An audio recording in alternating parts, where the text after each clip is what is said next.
Doug was always the epitome of hard work, dedication, and professionalism in everything that he did with the club, on and off the field. He was an extremely hard worker.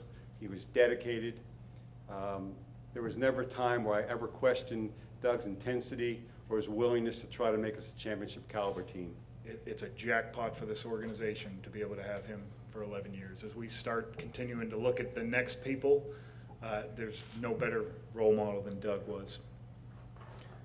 You know, you talk about interior defensive linemen, and you always hear the term of people saying, this kid's a great D lineman, this kid's a great Canadian player, this kid's a great...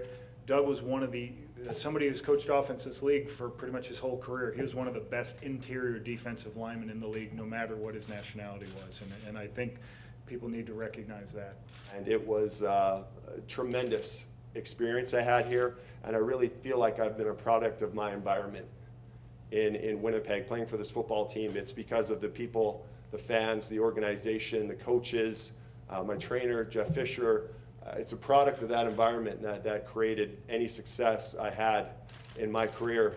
And back to what Joe Gibbs said a while ago when he left the Washington Redskins, he said, this organization truly treated me better than I deserved. And I honestly feel that way. I've never had a problem with this organization. They say I was a professional, but that's the way I was treated.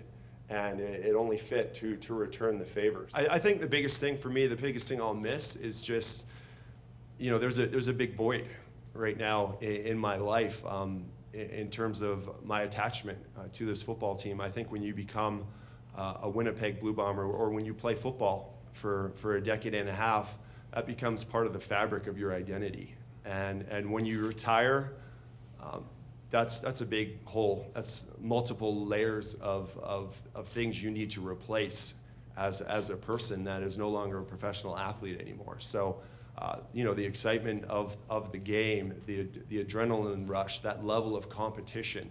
You know, just because you can't play anymore doesn't mean those things escape you. I mean, I'm going crazy trying to fill all these competitive urges I still have in other endeavors, and I think the people around me are awfully getting really sick of it, to tell you the truth, because I mean, on my iPhone playing someone in Scrabble for like 3 hours. Like I can't lose things anymore.